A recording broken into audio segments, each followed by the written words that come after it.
কেমন আছো আমার ছোট বন্ধুরা? আম, আজকে আমরা শেডিং নিয়ে কিছু কথা বলবো, শেডিংয়ের বিষয়ে কিছু জানবো, শিখবো। আমাকে অনেকে জিজ্ঞেস করে যে কী পেন্সিল ইউজ করবো। তো দেখো, পেন্সিল তুমি যাই ইউজ করো না কেন, তোমার কি কতটা ভালো তুমি শেড করতে পারছো সেটার উপর এফেক্টটা ডিপেন্ড করে। তো এখন আমি এই 8 লাইনের পেন্সিলগুলো ইউজ করছি, যার মধ্যে 6B, 8B, 4B, 2B and 10B আছে। আগের একটি ভিডিওতে আমি বলেছিলাম যে গ্রেড বি পেন্সিলের গ্রেড যত বাড়ে পেন্সিলগুলো ততটাই ডার্ক হয়। তো আজকে আমি তোমাদেরকে এই শেপটার সাহায্যে দেখানোর চেষ্টা করব যে কীভাবে শেডিং করতে হবে বা কীভাবে লাইট টোন থেকে মিডল টোন থেকে ডার্ক টোন ক্রিয়েট করা যেতে পারে। তো পেন্সিলগুলো যেহেতু আমার পুরনো, সেই জন্য ডিনোমিনেশনগুলো উঠে গেছে, ভালো করে বোঝা যাচ্ছে না। এটা 2B পেন্সিল খুব সম্ভবত, এবং এটা দিয়ে আমি স্টার্ট করব। এরকম করে ধরে এরকম করে শুরু করছি, আস্তে আস্তে আস্তে আস্তে।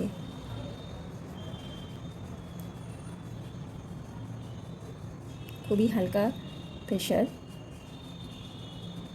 আমি দেব।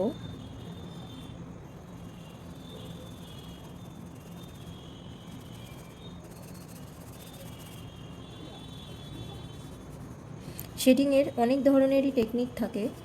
আজকে যে টেকনিকটা আমরা ইউজ করছি এটা খুবই বেসিক টেকনিক অফ শেডিং।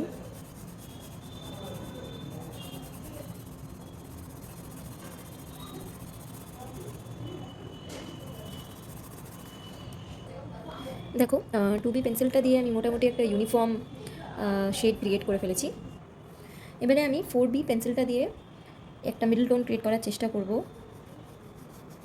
দেখো, তোমরা দেখতে পাবে 4B পেন্সিলটা আমি খুব লাইট প্রেশার অ্যাপ্লাই করছি, তাও কিন্তু সেটা 2B পেন্সিলের থেকে ডার্ক টোন। তো এটা দিয়েও আমি আস্তে আস্তে আস্তে আস্তে খুবই হালকা প্রেশার অ্যাপ্লাই করে একটা মিডল টোন ক্রিয়েট করার চেষ্টা করছি।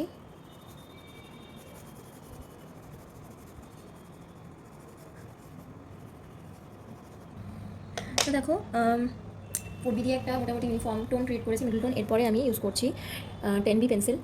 আগে বলছি ডিনোমিনেশনটা উঠে গেছে, তো এটা 10B পেন্সিল আমি ইউজ করছি। এটা দিয়ে একটা ইউনিফর্ম টোন ক্রিয়েট করার চেষ্টা করবো, এবং 10B পেন্সিলটা আমি ডার্ক টোন ক্রিয়েট করার জন্য ব্যবহার করছি। তো আস্তে আস্তে